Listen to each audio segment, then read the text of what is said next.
Hello, Michael. Pierre, it's great to be here.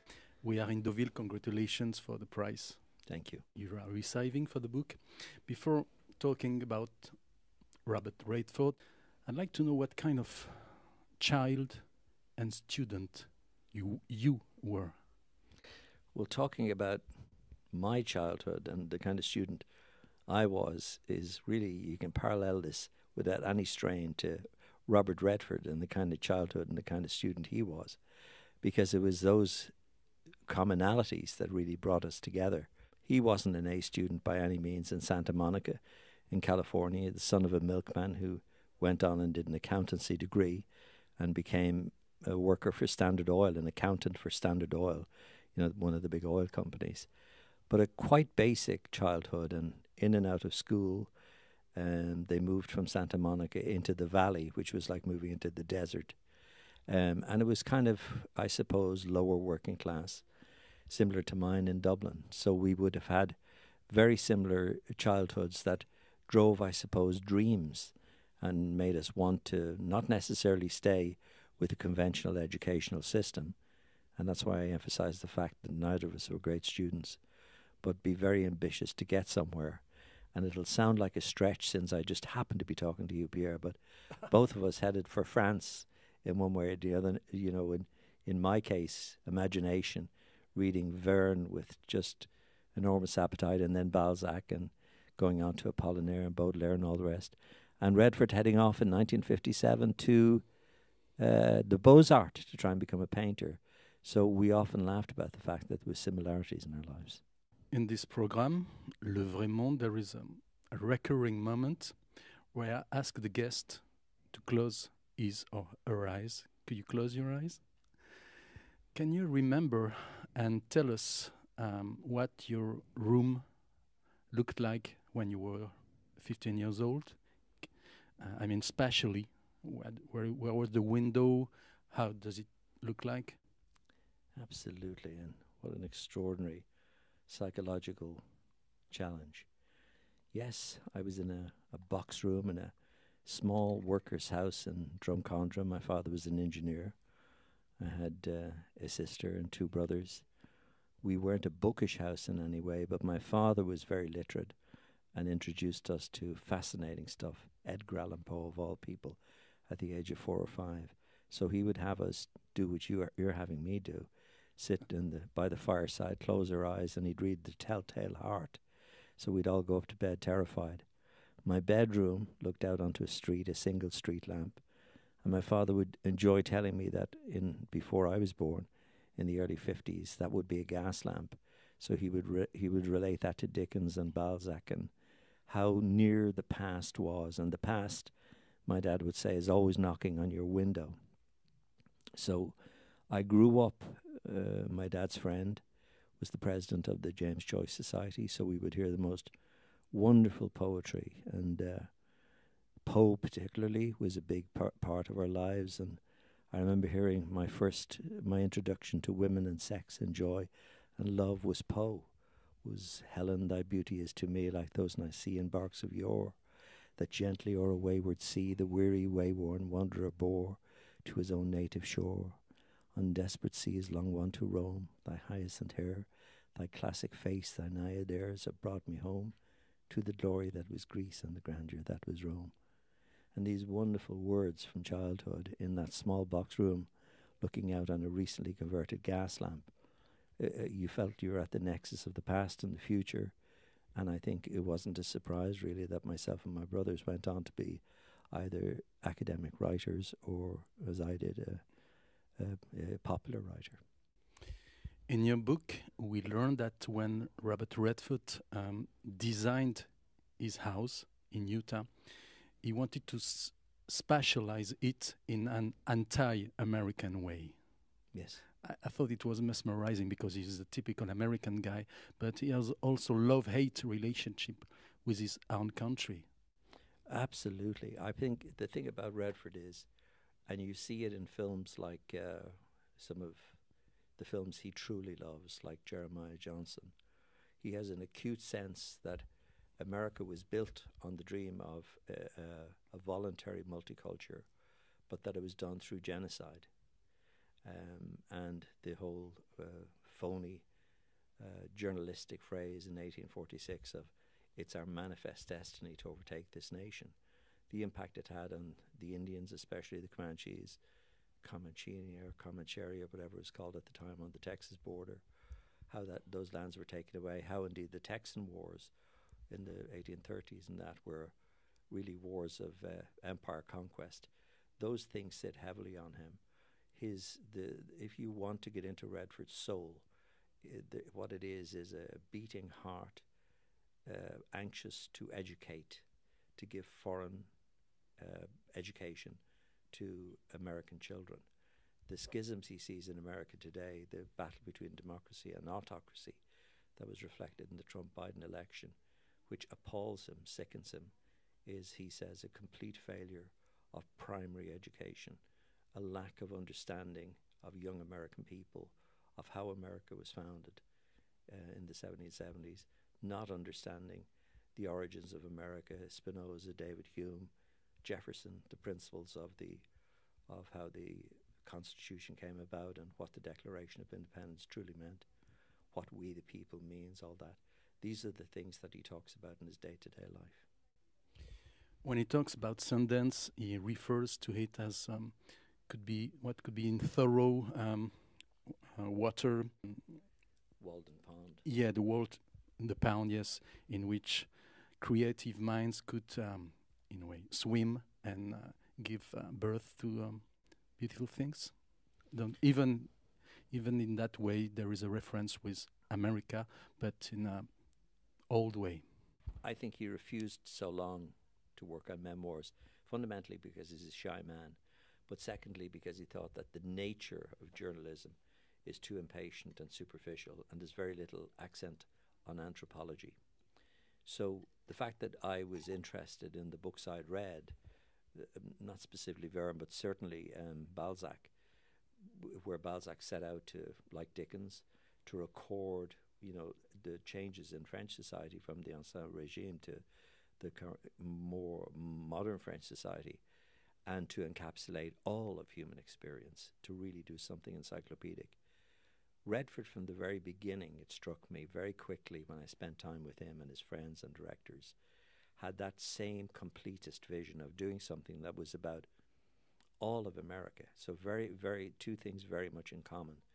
And I think that the key to understanding him, in fact, the key to understanding why a guy like me would end up so many years with Redford writing a book like this, is harmonizing with a concept that is nothing to do with being successful as a movie star. It's actually doing a kind of at want of sounding a little bit pompous, a literary and fairly encyclopedic analysis of what went wrong and what is going wrong in American society. Why is there this schism between the South still remaining and the educated North? And that's something that burns with him day to day like a wild flame. You have written books about other actors, but have you ever met one actor who said to you, "I want to be Modigliani"? Someone said to me yesterday that Modigliani, if anyone could come to be content with an accurate catalogue raison, his extant work is worth about £1.5 to £2 billion, and he died penniless. And Redford did love Modigliani. He loved Utrillo and Modigliani. He was very eclectic about his love of art. And again, it was one of the things that makes our friendship so sparky, because we both love art and how art has, certainly in the 19th century and in France, started going in different directions. But it's an interesting thing you say, because what you're shining a light on for me is where art begins, and how is Robert Redford a film artist as opposed to a film star. I think it's the completest thing that he looks at all of existence, the whole existential thing, and art is obviously is the articulation of beauty in most cases.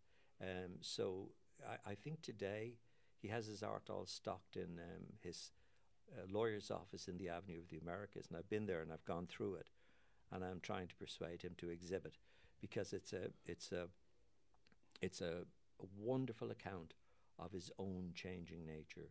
He's inclined to be, having gone from Utrillo to Jackson Pollock, he's inclined to be a very varied artist, but worth looking at. I was mentioning Modigliani because in your book we learned that when he was a kid, Robert Redford loved to go under the napkin and watch legs, postures, in a way the body language. In a way it was his first tape as a watcher of mankind and reality. And if he were here today with me now, he would say, Pierre, you got it in one. And he does say that many times. I've heard him in dinner table stories saying to people, that's where it began for me, was watching how. And I remember particularly one day he was saying to me, I would love this thing of going under the table, studying the legs, and seeing how restless or nervous or jittery they were, and then emerging over the surface of the table like a fish coming out of the water, to look at the faces of the people, to see was there coordination between the movement of the feet and the faces, and there usually wasn't, which implied for him the fact that people are usually a little phony.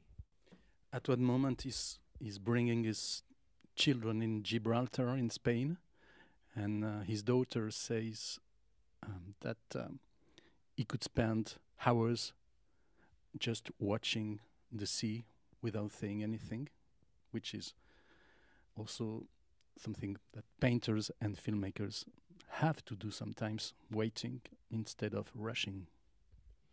And I would say myself, having spent 40 years, paying the bills from writing and painting and doing the stuff that I do, I think that is probably one of the greatest things you could teach to any. Redford says that to any writer or actor, that you can go through a process of just, persevering and busting your way through, but true inspiration comes in flashes, and he talks about that. He's reverent about that.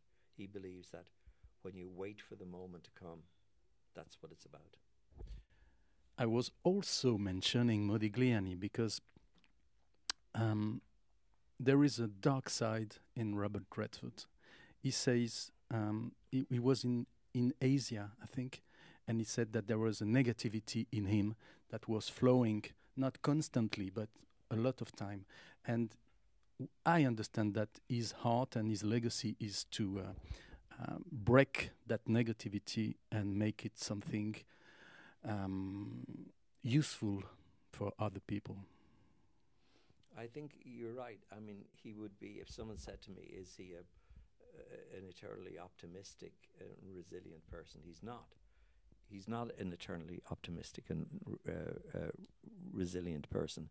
He's a person who has peaks and troughs of depression, and sometimes when we were working on the project, it spanned so many years. I live on Dublin Bay on the water, and I would, myself and my wife would rent a house for him about a kilometre away, and we would walk up to his house and my wife would cook for him, and sometimes he would want to retreat, literally like Thoreau in Walden Pond, just retreat and look out at the water. And you learned very quickly when you're riding side saddle, as I used to call it, with your subject writing the book. There are moments when we could sit together for 4 hours and say nothing. And then maybe, there would be moments where it was nothing but talk, or moments that stick out in my mind that were very telling about his psychology, because after all, when you're a biographer, you're kind of putting yourself in the role of a psychiatrist. And I never do it alone. I always consult psychiatry when I am doing biography. I always like two psychiatrists, two very eminent psychiatrists. Professor Anthony Clare, the head of Trinity College, he's passed away, but wonderful man. He had a BBC radio program called In the Psychiatrist Chair. I would go to him and he would advise me about how I was dealing with Redford, or Ivor Brown, the legendary Ivor Brown, who was very much a Timothy Leary type character. I would go to him and I would get advice, because it's a very presumptuous thing that a biographer does, to think that He can just sit down with someone and kind of do an analysis of the person's nature. So in those moments with Bob, that would be, psychiatric moments where you're waiting for hours and some darkness comes out. It's a great privilege to feel the trust of your subject listening to you. And he had the grace to say to me when times would be bad, when Sundance was in trouble financially, and he would come and spend his time locked away in the house close to mine. And I would go up and read. My wife would cook him meals, and he was thinking of doing the Legend of Bagger Vance because he wanted to explore the Bhagavad Gita and Eastern thinking. And we would sit together, and he would have the grace to say to me, "Thank you for doing this for me, because I know you're not doing biography strictly. You're being a buddy." And I would say, no, but I am doing biography, Bob, because unless I can understand what's going to make you get up tomorrow and do this deal for a film that's not going to pay you much money, and why do you want to go into, the Bhagavad Gita at this time in your life? So it is a complex, the process of writing a biography at this level is a complex process of trying to get into those things you talk about as the dark moments. It's easy to read Robert Redford as Hubble Gardner, or Bob Woodward in All the President's Men, or the sexy, attractive, good-looking guy in Decent Proposal. But underneath that, there's a genuine artist at work, and that artist is bedeviled by his demons. His father was a silent man. Yes. His mother was more extrovert. His aunt was referring to himself as the cousin of Robin Hood. There is a famous Irishman called Bono, the singer of U2, who said that when you have a not satisfying family, there is no limit to what you can accomplish as an artist. Meaning, all the failures, some dysfunction things in a family gives you also the pearls to move on and create. I disagree with Bono. I think he's wrong, but I'll let him off this time. I think you really do. I think to really soar as an artist, you need the kind of support that Dali had, or that Picasso had, or that so many others. I think you do need mechanisms that surround you. For example, Bob, life is complicated, and we would have great conversations about these things. Some key books he would send me, like James Hillman's The Soul's Code, which James Hillman is a Jungian, very much a follower of the mythologist Joseph Campbell, who really is someone very influential on Bob's thinking and on his orientation and his understanding of his own childhood. Ernest Becker on that wonderful book, The Denial of Death, that everyone should read, which talks about the essential need that every individual has to create an immortality project, whether it's collecting stamps or, going to the races or even being depressed. They're all immortality projects raging against what Terence McKenna called terror management, the issue of the inevitability of our mortality. So artists like Redford are prepared to go into that place, and they don't personalize the fact. I'm speaking generally because I've spoken to more than one and written about them. They don't generalize the fact about the vicissitudes or neglect or failures of individual parts of childhood, or people being let down or not getting support or whatever. In fact, if anything, they empathize and understand and extrapolate from those experiences of non-support how the other individual was compromised and crushed, and they do a Chekhov on it and turn their attention to that and move away from subjectivity into objective observation, which is Redford's skill. I think all great artists have that dilemma, and I'm sure you notice this, Pierre, when you're talking and you're a writer yourself. But when you notice this with artists, especially in conversation, interviews or casual conversation, the biggest issue to establish in an artist quickly is whether they are so self-involved that their systems for discernment and creation are turned inward most of the time, or whether they are curious enough about existential challenge that their radar is turned out most of the time. So, in my opinion, most artists deal with that all their lives, and the really good ones are the ones that learn pretty quickly to say, oh, this was wrong with me, and this is an actual chronic illness I have, or a chronic difficulty or challenge that I have, and my sister doesn't do this, and my dad let me down on that, or whatever.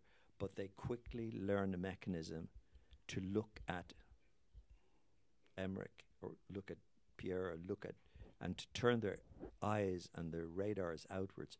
Classic example of that is, people we know who are objectively fantastic descriptive narrative writers like Hemingway or Norman Mailer. Mind you, Mailer, I'm not too sure about him as I say his name.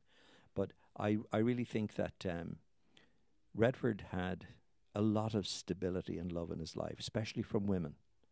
I was never surprised that he became a special pin-up for women, because his grandmother, Sally Hart, his mother, Martha, his stepmother, Helen Coomber, who gets very little attention, but she is the one who got him into acting. She was a radio actress in the 1920s. Her father was from Cork in Ireland, huge connection with the Irish culture.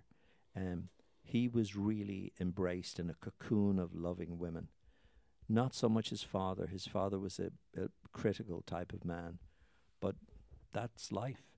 I think he came, by the time he was in Europe with his friend Jack Brendlinger, and he was failing at the Beaux-Arts and trying to sell at the Ponte di Vecchio, and Florence trying to sell paintings and realizing it wasn't working for him. And he came back, and then Helen Coomber nudged him towards the American Academy of Dramatic Arts, and he went in there, and I think he was so rattled by the experience of his failure as a painter that he went in not caring. And people who attended the school with him, like Ginny Byrne Kelly, who was a great pal of mine, said he was crazy. And the first piece he did in there that influenced people or impressed people was really to do with talk about objectifying and moving outside your own subjective narrowness. He did The Raven by Poe. And The Raven is a fairly reflective fella sitting in a chair looking at a bird on the Busta Palace over a door and reflecting on his lost love. But of course Redford turned it into Mission Impossible. He was dancing on the window ledges and he was bouncing around the place.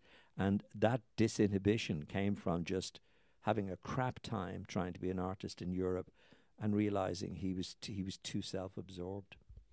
When I saw All Is Lost, I thought it was his second opportunity to play the Raven. In a way. Yes. It's an all one-man show. Absolutely. And I think that's brilliant. And I bet if he's in this room, he is in spirit, he will be saying, yeah, Pierre's right, go with that one. Yeah, absolutely. That's a script. I saw the script, which is a couple of pages of technical description.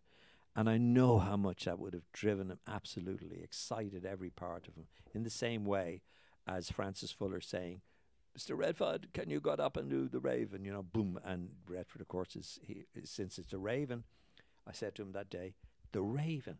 And he said, Raven. I was thinking to him, you got wings, you can fly. And everyone's sitting around on these staid chairs, but I can see window ledges. And I think, yeah, I can fly. And so I think All Is Lost was the same. It was just him being in a pretty claustrophobic thing and really making... I don't know did you like it, Pierre? Yeah, I really liked that. I think it was pretty special. Martin Scorsese once said that Clint Eastwood was an actor of after Hiroshima, after the nuclear bomb. He was not Cary Grant. And that you can feel in some actors, in the way they walk, that there has been a nuclear bomb before them. And that we live in a dangerous world. Would you say that of Robert Redford? You don't have to agree with what Scorsese said. I think it's really interesting. There is some... the pace is heavier, maybe, according to him. It's a very, very interesting statement. I had not heard that. I certainly think that something happened after 2 world wars, and then Eisenhower introducing the effectively a business management to the governance of the United States in the 1950s, and then the proliferation of appliances, where women were so-called liberated by all the kitchen appliances and things. I think there was such a volte-face, such a clear change in the way things were and the way what people expected from modern technology, and then always the shadow of this thing. Oppenheimer had crossed this line, and this thing had been created that would likely destroy the planet. And of course, the compensation was the United Nations and the Human Rights Charter.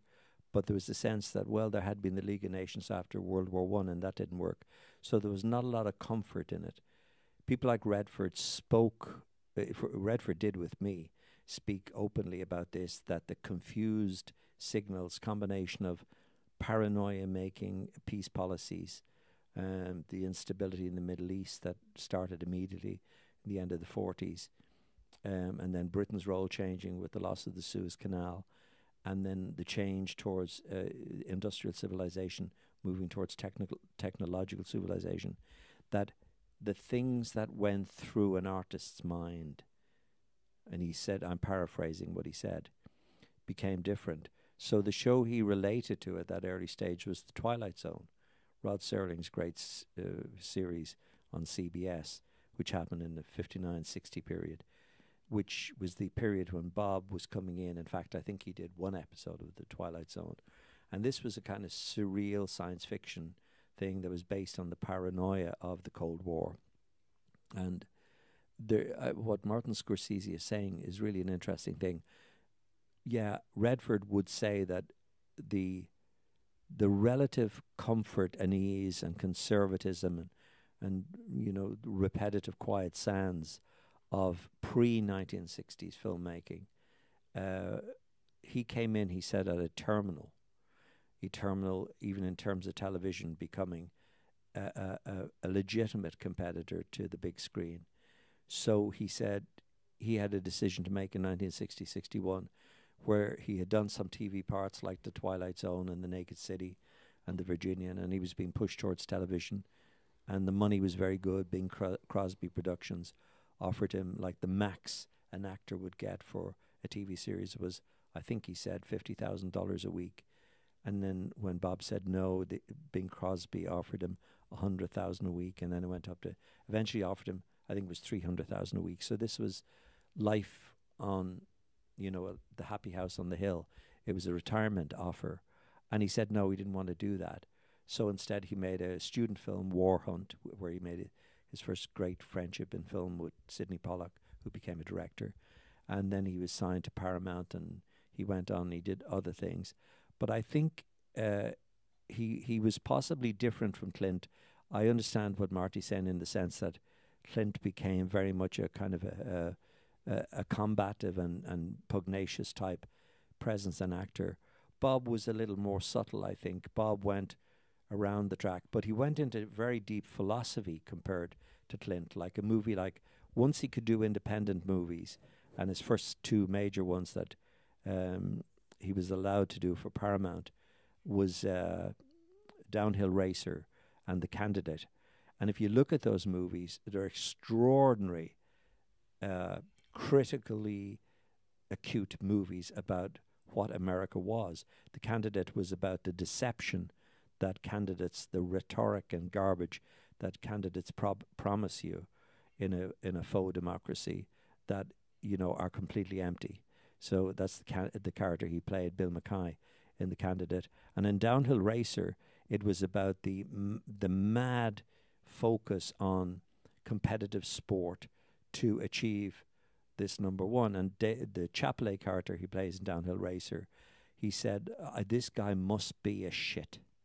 To win like this, you're going to be a not nice person. So, and he was comparing sports people to de facto versions of warriors, of barbarian warriors, and nothing at times that admirable about them. They will kill at any cost, kind of thing. So what I'm saying is that maybe different from Marty's perception of an actor like Clinton, decisions he made and that stuff to do. Bob wanted to do philosophical essays. At that stage, he was reading people like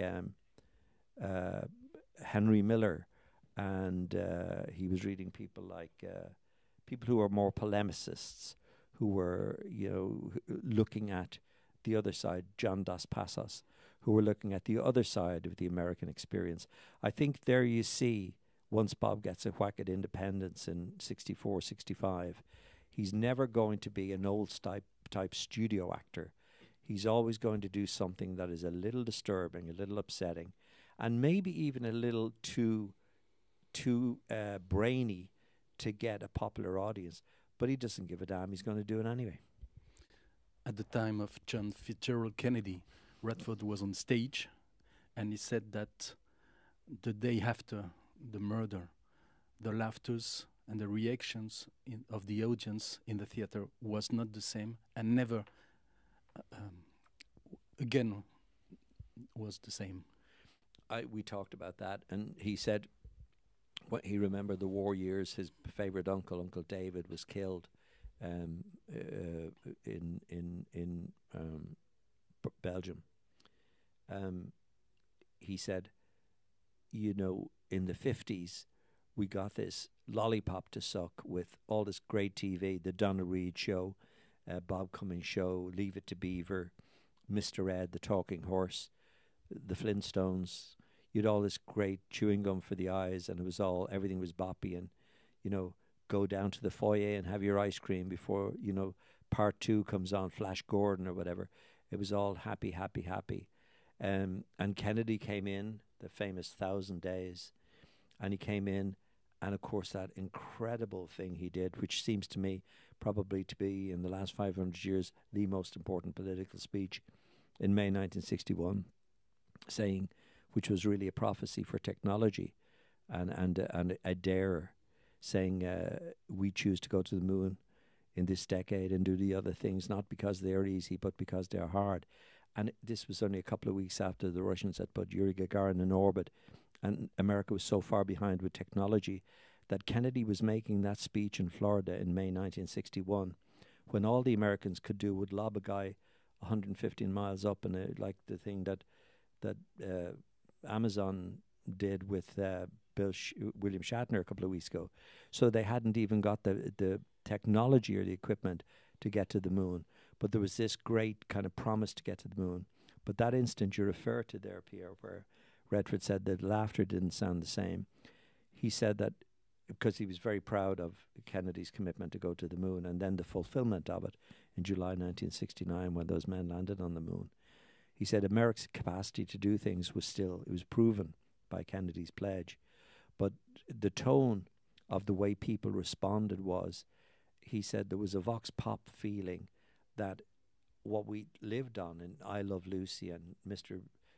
Ed and Leave It to Beaver and all those optimistic shows, we would not believe those anymore.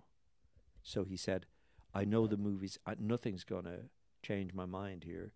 I know the movies we're going to be making in the 60s are going to be prophetic and dark and questioning. In the end of Quiz Show, the last sequence, it's footage from people in the audience, laughing or doing nothing, and I think it's really interesting and powerful. And in your book, you connect that to the book by Neil Postman, Amused Ourselves to Death, saying that the dictatorship can come either from a dictator or from the funny faces, the one who give the audience the impression that laugh, laugh, laugh, laugh. And as soon as a citizen is considered as an audience, the party's over. I mean, it's the beginning of the end for a civilization, when you treat people not as citizens, but as an audience.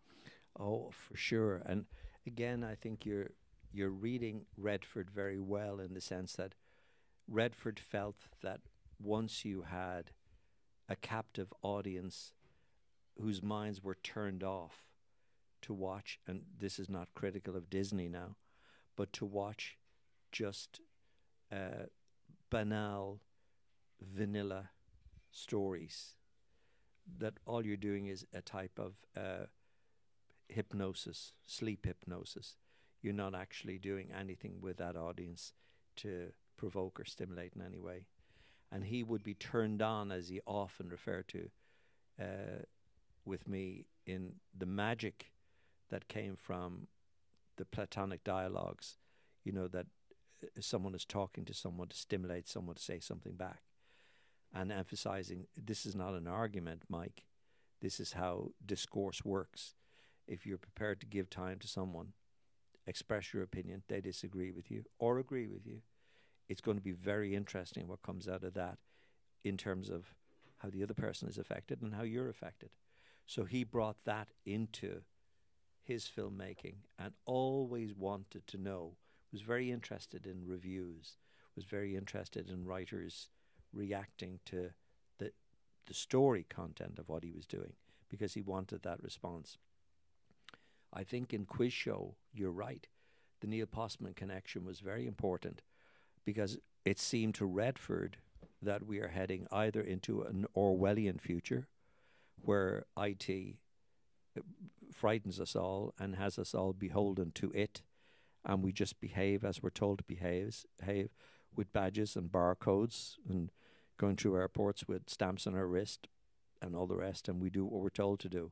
And maybe like Winston Green or whatever his name is in 1984, you know, we had to have to hide in the little corner of the room that doesn't seem to have the camera in. Is that the future? Or is it a Huxleyan future where television and images coming at us, and this is all, as Neil Postman says, this is already happening. 5 years ago, a TV anchor was on television for his average piece. The camera was on him for 6.8 seconds or something, and now it's for 2.1. So it's getting faster and faster and faster. So do we eventually, with our AirBuds and our stream television and all the rest, become so receptive and responsive and interactive with faster and faster and faster junk that there is actually no time to process?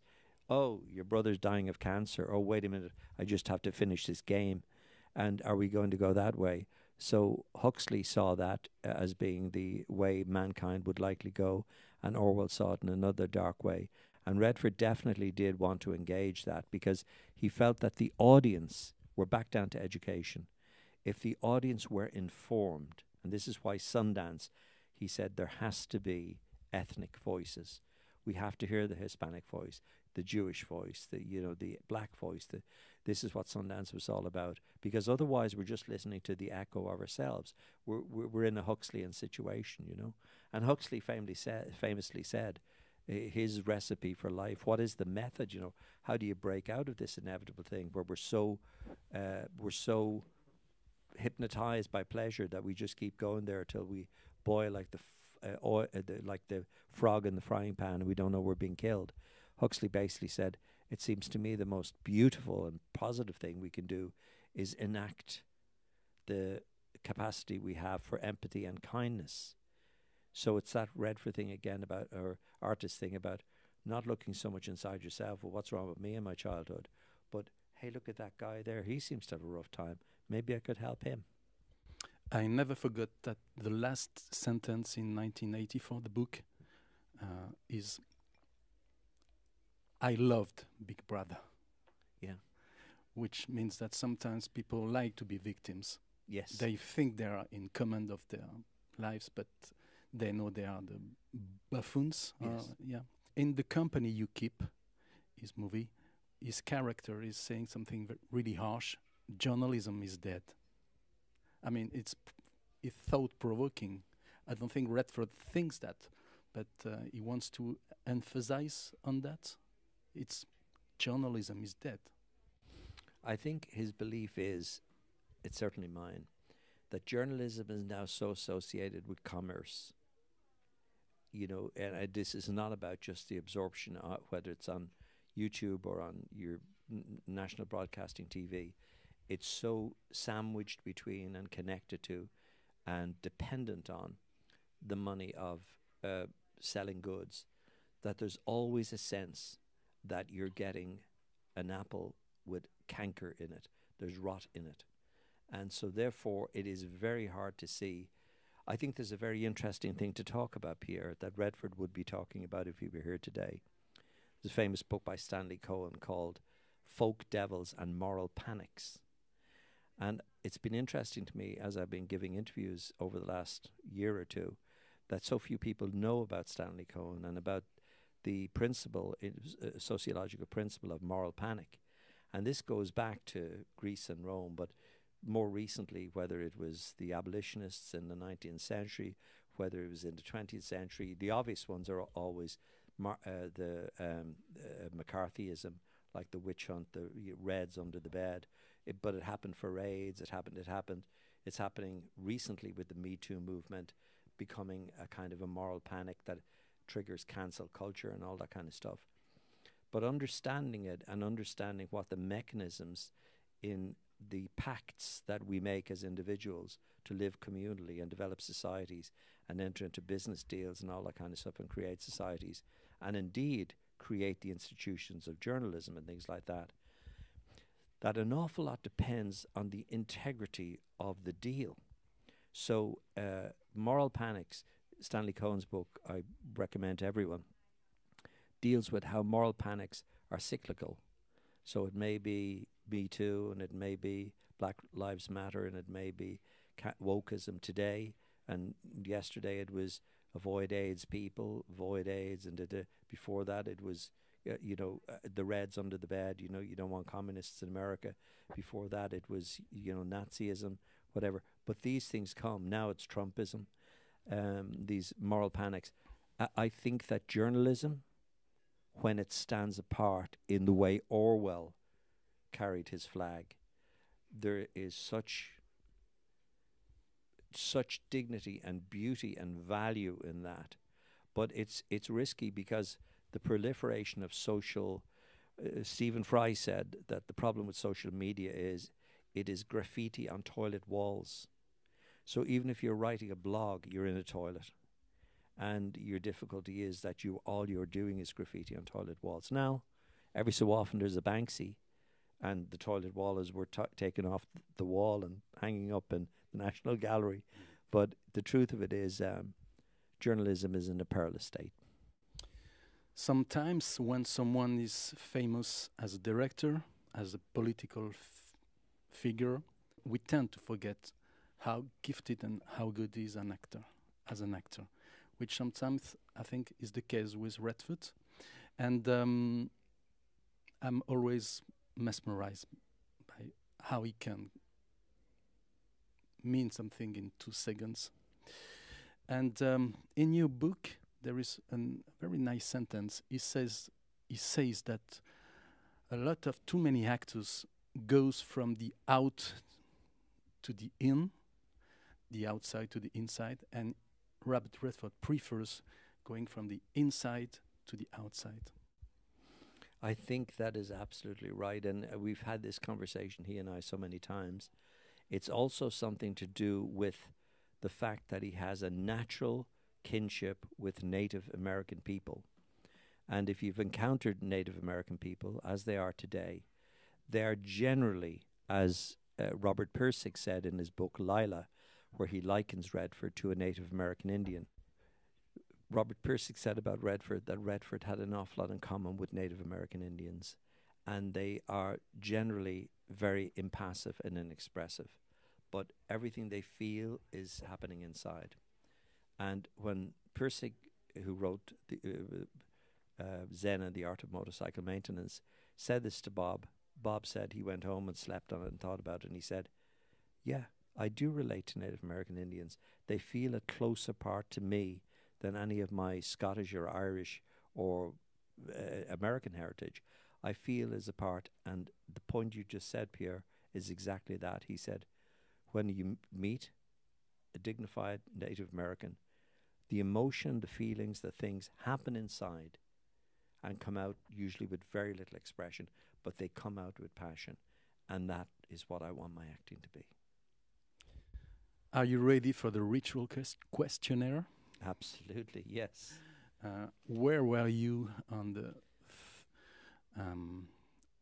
31 of December 1999 when everyone was telling that the world was about to collapse? Where were you? Not with whom? I was on Dublin Bay in the garden of my house having a fireworks party, almost like Bastille Day, with my mother, my father, bless them, they're gone now, all my family, and we were celebrating the brilliant things we would do in the new millennium. Which book did you offer the most? The Divine Comedy by Dante Alighieri. If you had the power to bring someone out of the dead and spend a nice dinner with him or her, who would it be? H.G. Wells, because he wrote the Charter for the United Nations and the Human Rights Charter. Have you ever thought of the music to be played at your funeral? Absolutely. The Beach Boys, Amusement Parks USA, to tell everyone to go and have a bloody good laugh. If you had the power to, tomorrow at 8 a.m., to be in a city with your love, your pets, your work, where would you go? The only place we want to be, myself and my partner, is live our lives out in Châteauneuf-de-Grasse. In France? In France. Have you ever been in a museum and just wandering, thinking of nothing, and then stopping in front of a painting of a statue and saying, oh, this is me I'm seeing? 100%. I was at MoMA in New York and I saw Edward Munch's Scream and I said, that's me. Let's suppose that you have an argument with someone and an argument going on for 20 years. And you said, no, this is stupid. We should reconcile. Which DVD will you send him or her by post? Cary Grant and Deborah Kerr in An Affair to Remember, where they misunderstand each other on a boat crossing the Atlantic and then realize that they really were in love with each other and reconcile. And just basically the message of the movie is reconcile because there's happiness there for everyone. When was the last time you passed close to the place where you were born, where your mother delivered you? It was a barren place in Drumcondra. I was born at home in a little house, and I passed there ritually once a year. When you have a hard decision to take, do you have a ritual, something funny or something more hard to help you taking the decision? I get away from the city into forest, and I look at trees, because I once wrote a poem called The Patience of Trees, and I wait for trees in their great patience to give me the answer.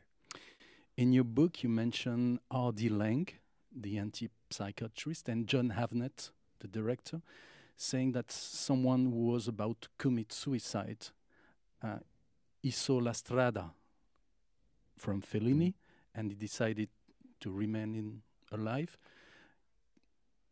Which film had this power on you? Oh. What a question. Death in Venice. Death in Venice made me think that, J.M. Barrie said that to die will be an awfully big adventure. And I thought no matter how I would have the makeup artist come and dicky me up and dress me up and put me in a nice white suit and look out at the Lido and pass away into my great adventure. In that program, we have a psychologist, a specialist of meta-language, who is named Anne Bunex. And every month she's studying the gaze of our guest. I mean, his or her eyes. So she has done it for Robert Redford, and you can pass it to him. It's a 2 pages analysis. I'd love to. Okay. And he would love it. Hi there, my name is Ellie Norris. I'm an American actress living here in Paris, France. And I'm about to do something that has never been done before. I'm about to analyze the eyes of one of the greatest American actors, Robert Redford. This is a text that was written and conceived by Anne Bunex, who is a specialist in meta-language and also a clinician here in France. Thank you so much for listening.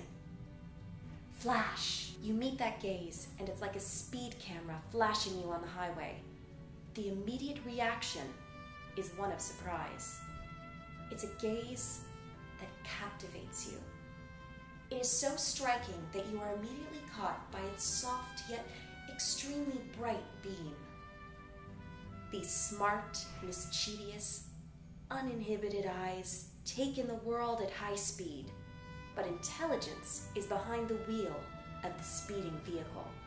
It sifts through what it wants to see and separates the wheat from the chaff.